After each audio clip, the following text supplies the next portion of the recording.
Indian students എന്തിനാണ് MBBS പഠിക്കാൻ ഉസ്ബെക്കിസ്ഥാനിലേക്ക് വരുന്നത്? Best nowadays cardiologists in India and in Germany and Israel. Why? India number one. You have opportunity.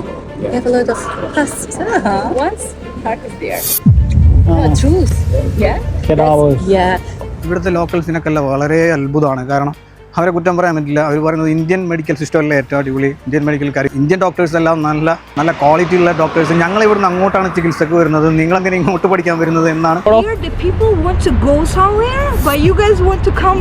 ഞാനിപ്പോൾ നിൽക്കുന്നത് Tashkent medical അക്കാഡമിയിലാണ്. Language വലിയൊരു വിഷയം തന്നെയാണ്. കാരണം ഉസ്ബെക്ക് ലാംഗ്വേജും റഷ്യൻ ലാംഗ്വേജുമാണ് ഏറ്റവും കൂടുതൽ ഇവിടെ സംസാരിക്കുള്ളൂ.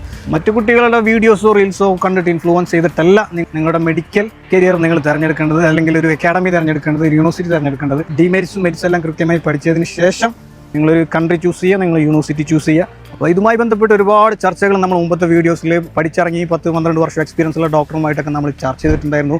നിങ്ങൾക്ക് പല പോഡ്കാസ്റ്റുകളിലായിട്ട് നമ്മൾ ചർച്ച ചെയ്തിട്ടുണ്ട്. നിങ്ങൾക്ക് ആ വീഡിയോസ് എല്ലാം എടുത്ത് നോക്കിക്കഴിഞ്ഞാൽ മനസ്സിലാവും ഏത് റൈറ്റ് ആയിട്ടുള്ള ഏത് യൂണിവേഴ്സിറ്റി ഏത് കൺട്രി ചൂസ് ചെയ്യണം എന്നുള്ളത്. ഇനി നിങ്ങൾക്ക് മറ്റു മാർഗ്ഗങ്ങളൊന്നുമില്ല, നിങ്ങൾക്ക് MBBS പഠിച്ച് ഡോക്ടറായേ പറ്റും, നിങ്ങൾക്ക് വേറെ പാരാമെഡിക്കൽ കോഴ്സിലേക്കൊന്നും പോകാൻ താല്പര്യമില്ല, ഫിനാൻഷ്യലി ബുദ്ധിമുട്ടുകളുണ്ട്, മറ്റു തടസ്സങ്ങളുണ്ടെന്നുണ്ടെങ്കിൽ നിങ്ങൾക്ക് ചൂസ് ചെയ്യാൻ തന്നെയാണ് സ്റ്റഡി അബ്രോഡ്. പക്ഷേ ചൂസ് ചെയ്യുമ്പോൾ ഒരുപാട് കാര്യങ്ങൾ അതുമായി ബന്ധപ്പെട്ടുണ്ട്. നാഷണൽ മെഡിക്കൽ കമ്മീഷൻ്റെ ഗൈഡ് ലൈൻസ് കൃത്യമായിട്ട് പാലിച്ചതാണെന്നുള്ളത് നോക്കുക. So thank you for watching.